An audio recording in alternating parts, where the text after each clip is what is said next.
Yeah, our own kind of winter weather is going to be a cold rain, and no one likes a cold. I'm telling you, aside from severe weather, cold rain is the worst weather there is. Just give me snow because cold rain Exactly. Ooh. Yes. Yeah. I think we all have to mentally prepare ourselves because that is what we will be dealing with going into the next 12 to 24 hours, which is why we're weather impact alert, as this is going to be heavy at times, and we'll also be tracking the potential for some mountain ice accumulations between around a tenth to a quarter.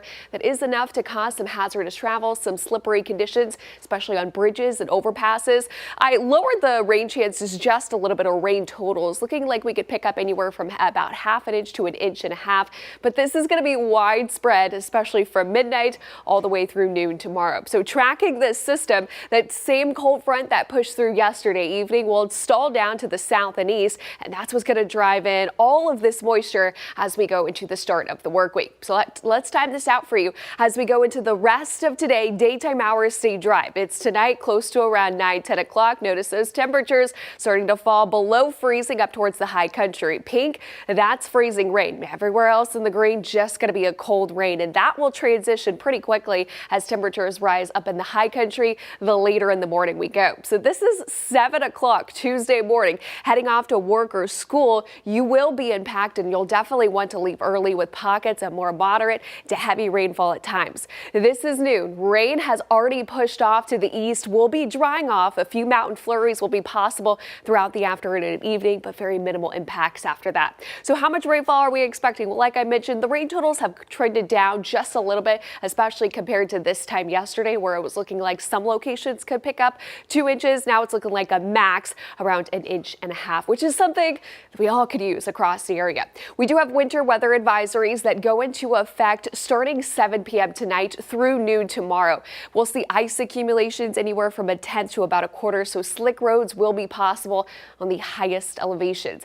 On that weather impact scale, that is a medium, so definitely want to exercise some caution if you are in and around those counties. Outside now, it's definitely cool. 43 here in Charlotte. We've got some high clouds out there making way for partly sunny skies. 42 in Statesville and 39 over towards Boone. But factoring in the wind chill, it feels like 37 here in Charlotte. It feels like 30 over towards Ashe County. For the rest of today, like I mentioned, we will stay dry. We'll be holding on to temperatures in the 40s, a high temperature close to about 50 degrees. It's what we feel more like a January day in this Jerry Hunt Supercenter 7-day forecast. Going into tonight into early tomorrow morning, again, this starts as freezing rain up towards the mountains, transitioning to a widespread cold rain across the area. This pulls off by around lunchtime, so we'll be drying off for the second half of the day, but it is going to be chilly as we go into your Wednesday and Thursday, briefly drying out, but those morning temperatures in the lower 30s, highs only making it to the upper 40s to lower 50s. We will be watching another round of rain likely coming through for Friday into portions of your weekend. Not only could this be a cold rain, but we could see some wintry precipitation mix in the Piedmont as well, something that we'll be keeping a close eye on, so stay tuned. We have got a chilly week ahead featuring nothing but below average temperatures.